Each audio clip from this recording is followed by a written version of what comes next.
Hello friends, welcome back to our YouTube channel. So guys, आज के इस video में हम डिस्कशन करने वाले हैं इकोनॉमिक ग्रोथ एंड इस मेजरमेंट। इकोनॉमिक ग्रोथ क्या होती है और मेजरमेंट करने का कौन कौन से तरीके हैं इसके, तो बस यही चीज़ पढ़ेंगे, डिटेल के साथ पढ़ेंगे। इस लेक्चर को कंप्लीट करने में गाइस 2 दिन लगेंगे। आज पार्ट 1 है, कल पार्ट हमारा 2 होगा। जितने भी इसके क्वेश्चन बनते होंगे मैं आपको करवाऊंगा अपने इस यूट्यूब चैनल जेके प्रैक्टिस पे। तो वीडियो को आपने एंड तक देखना है और चैनल को सब्सक्राइब ज़रूर करना है। अगर अभी तक चैनल सब्सक्राइब नहीं किया है, उस वीडियो को शेयर भी ज़रूर कर दिया करो, क्योंकि शेयर नहीं करते हो, जब तक आप अपने फेसबुक व्हाट्सएप ग्रुप पे शेयर नहीं करोगे तब तक वीडियो ज़्यादा आगे नहीं जाएगा। तो आपको बस इतना पुण्य का काम करना है, वीडियो को शेयर करना है, ठीक है, और लाइक भी करना है, कमेंट भी करना है। तो आज इसमें हम थ्योरेटिकली पार्ट्स पढ़ेंगे, economic growth and is measurement. जिन्होंने पढ़ लिया तो बड़ी अच्छी बात है, सिर्फ वीडियो को सुन लें। जिन्होंने नहीं पढ़ा है तो अपने नोट्स भी बना लें, और यहाँ पे कुछ कुछ नई चीज़ें आपको देखने को ज़रूर मिलेंगी जो आपको कहीं और चैनल पर शायद ना मिलें, यहाँ पर आपको देखने को मिलेंगी। चलिए दोस्तों, यहाँ पे पढ़ा जाएगा सिर्फ economic growth, not economic development. कई चैनल पे मैंने देखा इकोनॉमिक ग्रोथ के साथ इकोनॉमिक डेवलपमेंट पढ़ाया जा रहा है। इकोनॉमिक ग्रोथ एंड डेवलपमेंट जो टॉपिक था वो टॉपिक था पंचायत अकाउंटेंट का, ठीक है, जिसमें डेवलपमेंट का टॉपिक भी था। अब मैं बात करूंगा कि इकोनॉमिक ग्रोथ क्या होती है। सबसे पहले ग्रोथ होती क्या है? सर ये ग्रोथ, ये प्लांट की ग्रोथ नहीं, वो नहीं, ये वो ग्रोथ होगी एक नेचुरली जो ग्रोथ होती है, उस चीज़ को रहने दो आप। Economic growth can be defined as an increase in the value of goods and services produced in an economy over a period of time। Sir मुझे समझ आ गया इकोनॉमिक ग्रोथ क्या होती है। सर इकोनॉमिक ग्रोथ वो होती है जब पर्टिकुलर गिवन पीरियड टाइम में अगर आपकी कोई गुड्स एंड सर्विसेज की जो प्रोडक्शन है वो इंक्रीज होती है, तो सर हम उसको बोलते हैं इकोनॉमिक ग्रोथ। बिल्कुल सही बोला। तो ये एक आपका क्वांटिटेटिव कंसेप्ट है। तो जो आपका, इतना मैं थोड़ा हिंट दे देता हूँ, जो इकोनॉमिक डेवलपमेंट है वो आपका क्वालिटेटिव वर्सेस एंड क्वालिटेटिव के साथ साथ क्वांटिटेटिव कंसेप्ट भी है, ठीक है। वहाँ पे क्वालिटीज़ भी को डेवलप किया जाता है, ठीक है। तो यानी कि जो डेवलपमेंट है सर, यहाँ पे इसका मतलब ये है कि इकोनॉमिक डेवलपमेंट ग्रोथ के साथ उसको अपनी डेवलपमेंट भी लानी है, यानी कि वहाँ पे ग्रोथ भी होगी। यस सर, बिल्कुल, ग्रोथ भी वहाँ पे होगी। और यहाँ पे सिर्फ ग्रोथ की बात चलेगी क्वांटिटेटिव कंसेप्ट के साथ, यानी कि हमें सिर्फ अपनी आउटपुट बढ़ानी है जिससे हमारी इकोनॉमिक ग्रोथ होगी। बात समझ रहे हो? It is calculated in real terms. इसको एक रियल टर्म्स में कैलकुलेट किया जाएगा, यानी कि जो आपकी एक्चुअल में प्रोडक्शंस है उसी के अकॉर्डिंग आपकी ये चीज़ होगी। The effects of the variations of the value of goods service, effects देखने को मिलेंगे, वेरिएशंस आएंगी गुड्स एंड सर्विसेज पर ड्यू टू इन्फ्लेशन डिसॉर्शन। इन्फ्लेशन का डिसॉर्शन आपको देखने को मिलेगा, तोड़ मरोड़ हो जाएगी इन्फ्लेशन की जब आपके पास गुड्स एंड सर्विसेज अराइज करेंगे। मैंने बोला था ये इन्फ्लेशन क्या होता है। इन्फ्लेशन तो सबको पता ही है। इन्फ्लेशन क्या होता है? जब पर्टिकुलर गुड्स एंड सर्विसेज के प्राइस राइज कर जाते हैं किसी मार्केट में, उसको हम इन्फ्लेशन बोलते हैं, ठीक है। कि अगर चीनी 20 रुपये kg थी, अभी तो है नहीं है, 40 रुपये 45 हो गया आई थिंक, बट एकदम से चीनी का रेट 50 चला जाता है, तो ये क्या है? तो यानी कि किसी चीज़ का एकदम से मार्केट में प्राइस इंक्रीज हो जाना, उसको बोलते हैं हम इन्फ्लेशन, ठीक है। इन्फ्लेशन आ जाता है मार्केट में, ठीक है। तो यानी कि वहाँ पे जो गुड्स सर्विसेज होती हैं वो यहाँ पे आना बंद हो जाती हैं। जो बचा हुआ स्टॉक होता है उसी पर हम ज़्यादा से ज़्यादा मुनाफा करने की कोशिश करते हैं। Next question, next line. Economic growth creates more profit for business. Economic growth होती है वो बिजनेस के लिए एक बहुत ही ज़्यादा प्रॉफिट क्रिएट करती है। As a result stock price, ठीक है, रिजल्ट स्टॉक प्राइस बढ़ाती है and that gives the companies capital to invest hire more employees. देखिए, इकोनॉमिक ग्रोथ अच्छी होगी तो कंपनी भी मुनाफे में जाएगी, ठीक है। अगर इकोनॉमिक कंपनी की ग्रोथ ही रुक गई, यहाँ कोई हम प्रोडक्ट रेडी कर रहे हैं, हमारी अच्छी ग्रोथ है, अच्छी खासी कंपनी की ग्रोथ चल रही है, तो हम क्या करेंगे? हमें एम्प्लॉयज़ की नीड्स रहेंगी, लेबर की नीड्स रहेगी, तो हम ज़्यादा से ज़्यादा पैसा इन्वेस्ट भी कर सकते हैं और फॉरेन में, और हम एम्प्लॉय भी हायर कर सकते हैं, जॉब्स अपॉर्चुनिटी निकाल सकते हैं। ये देखिए इकोनॉमिक ग्रोथ का स्ट्रक्चर्स क्या होता है।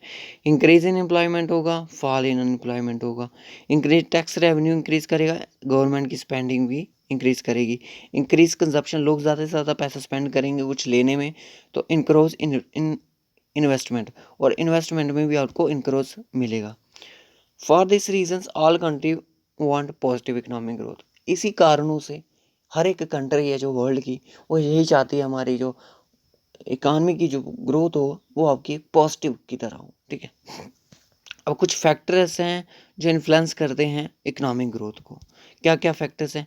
देखिए, सबसे पहला जो फैक्टर है आपका ह्यूमन रिसोर्सेज है, increase sales work force extra. अगर देखिए ह्यूमन रिसोर्सेज हमारे अगर डेवलप होंगे, यानी कि हमारी कंट्री में, इंडिया की एग्जांपल हो, हमारी कंट्री में अगर लिटरेस पॉपुलेशन ज़्यादा होगी, पढ़ी लिखी ज़्यादा होगी, स्किल होगा, ट्रेड होगा, तो वो कहीं ना कहीं जाके काम करेगी, अपना पैसा कमाएगी, और लेबर जिस कंपनी में जाएगी वहाँ लेबर फोर्स ज़्यादा होगी और वहाँ पे प्रोडक्शन भी ज़्यादा होगी, इससे भी इकोनॉमिक। अगर कोई होगा नहीं, किसी को आता ही कुछ नहीं है, तो ग्रोथ कहाँ से होनी है, ठीक है ना। अगर किसी को कोई काम आता ही नहीं होगा तो वो काम कैसे करेगा। उसके बाद बोलता है इंफ्रास्ट्रक्चर की डेवलपमेंट होनी चाहिए, रोडवेज होनी चाहिए, मशीनरी होनी चाहिए और फैक्ट्रीज होनी चाहिए। हर एक चीज़ की जब तक एक कंट्री में फैक्ट्रीज नहीं होगी, वो डेवलप करेगी प्रोडक्ट्स को, तभी वो एक इकोनॉमिक ग्रोथ, यानी कि जो उसका जीडीपी होगा वो एक अच्छे पॉजिटिव में जा सकता है, ठीक है। सब कुछ फैक्ट्रीज होनी चाहिए, मशीनरी होनी चाहिए हर एक प्रोडक्ट को प्रोड्यूस करने में, और रोड बेस होनी चाहिए। हमें ट्रांसपोर्टेशन की भी ज़रूरत ज़्यादा पड़ती रहती है, गुड्स को कभी बाहर भेजना है, कभी कुछ रॉ मटेरियल्स जो हमें अपनी फैक्ट्रीज तक पहुंचाने के लिए, इन चीज़ों की भी फैसिलिटीज़ होनी चाहिए हमारी कंट्री में, ठीक है। इंफ्रास्ट्रक्चर भी हमारा डेवलपमेंट होना ज़रूरी है इकोनॉमिक ग्रोथ के लिए। और क्या क्या चीज़ होनी चाहिए, उसके बाद बोलता है कि plan utilization of natural resource. Plan utilization यानी कि प्लान के हिसाब से हमें नेचुरल रिसोर्सेज का यूटिलाइजेशन करना चाहिए, प्रॉपर यूज़ करना चाहिए। जो भी हमारे पास नेचुरल रिसोर्सेज हैं, मिनरल्स हैं, पेट्रोलियम है, जो भी है, इनके थ्रू हमें इनका हमें एक प्रॉपर यूज़ करना चाहिए। Population growth, population increase, population growth और increase human resource then increase the output.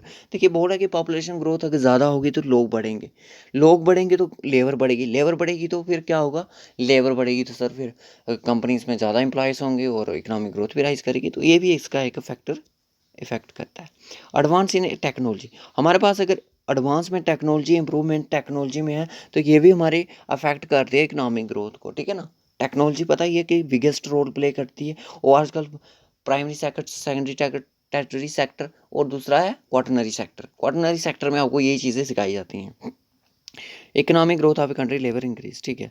उसके बाद concept of economic growth is narrow than the concept of economic development. एक छोटा कंसेप्ट है इकोनॉमिक डेवलपमेंट से। सर क्यों है सर, इसमें सिर्फ ग्रोथ की बात की जा रही है। कभी ये नहीं सोचा कि पॉपुलेशन अगर ज़्यादा हो जाएगी तो क्या होगा, क्या पता जॉब्स की अपॉर्चुनिटी मिले ना मिले। कोई प्रोग्राम्स भी देने की बात नहीं की जा रही है, ठीक है ना। तो ये होती है ना स्कीम्स डेवलपमेंट में, not in growth, okay. Economic growth is recorded and study over the short run and long term economic growth.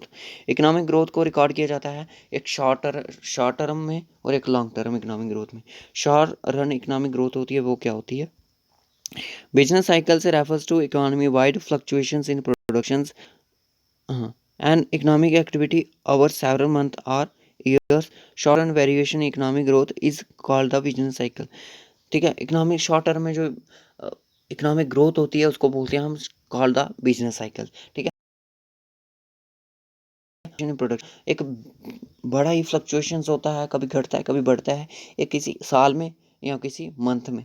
तो ये शॉर्ट पीरियड के लिए इसी को इकोनॉमिक ग्रोथ बोला जाता है।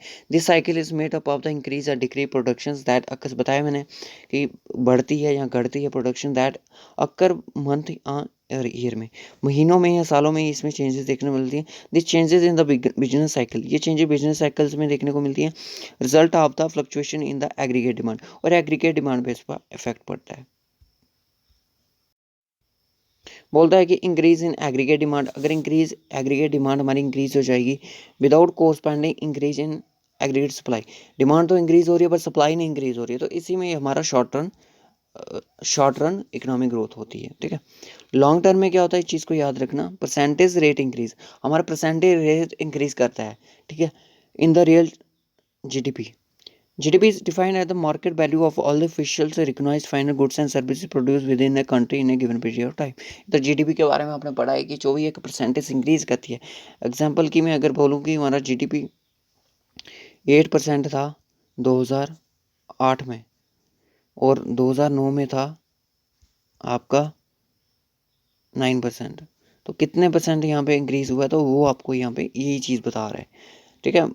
जीडीपी को डिफाइन किया जाता है मार्केट वैल्यू प्राइस पे, जो भी मार्केट वैल्यू पे ऑफिशियल प्राइस होगा उसको इंक्लूड किया जाएगा, तभी इस चीज़ को कैलकुलेट होगा। तो they are 3 approaches to determine the GDP. तो एक जीडीपी एक बेस्ट मेथड है जिससे हम मेजर कर सकते हैं इकोनॉमिक ग्रोथ को। प्रोडक्ट अप्रोच, ग्रोथ और एक्सपेंडिचर ग्रोथ, यानी कि income method, product method, expenditure method, जो हम ऑलरेडी नेशनल इनकम में डिस्कशन कर चुके हैं। One per capita income increase, जब पर कैपिटा इनकम इंक्रीज होगा तो इंटेंसिव ग्रोथ होगी, ठीक है। पर कैपिटा इंक्रीज क्या होता है? पर कैपिटा क्या होता है? पर्टिकुलर पर्सन की इनकम, ठीक है, एक कंट्री में। When GDP growth only caused by the increase population, जब जीडीपी की ग्रोथ इंक्रीज होगी किसके द्वारा? जब पॉपुलेशन इंक्रीज होगी तो उसको बोलते हैं हम एक्सटेंसिव ग्रोथ और इंटेंसिव ग्रोथ। बस इतना सा इसको याद रखो, बाकी आप हो जाएगा। बाकी आप यहाँ पे एग्जांपल देख लो, मेजरमेंट किया मैंने जीडीपी को। Growth rate of real GDP in percentage में, real GDP in current year minus real GDP in previous year divided by real GDP in previous year multiply 100%। GDP 2018 में था 2.71 लाख करोड़, रियल है Google कर सकते हो। जीडीपी 2019 में था 2.87 लाख करोड़, ठीक है। अब बोल रहा है कि करंट में 2019 में बताना कि कितना परसेंट जीडीपी हमारा इंक्रीज हुआ है, रियल जीडीपी कितनी इकोनॉमिक ग्रोथ हुई है प्रीवियस ईयर, ठीक है। यहाँ पे देखिए 2.87 माइनस 2.71 जब मैंने इसको इसको माइनस किया तो मेरा आया 0.16, डिवाइडेड कर दिया 271 और आएगा मेरा 0.05, ठीक है। जब उसको मैं 100 के साथ मल्टीप्लाई करूँगा तो मेरा आएगा 5 और परसेंटेज जो 100 के साथ लगा था 5% की यहाँ पे बढ़ोतरी हुई है। आई होप यहाँ तक ये लेक्चर आपको समझ आया हो। समझ आया तो कमेंट और शेयर ज़रूर करना है, ये तो आपका काम बनता ही है। और हाँ, पार्ट 2 भी इसका कल आपको रात को 9 बजे ही मिल जाएगा, और नेक्स्ट जो डे होगा उसमें हम एमसीक्यूज करेंगे रिलेटेड टू इकोनॉमिक्स ग्रोथ। फिर हम उसके बाद सेक्शनल की ट्राई करेंगे, कंप्यूटर का सेक्शनल प्रोवाइड किया जाए आपको। सो इस वीडियो में बस इतना ही रखूँगा guys, bye bye, take care.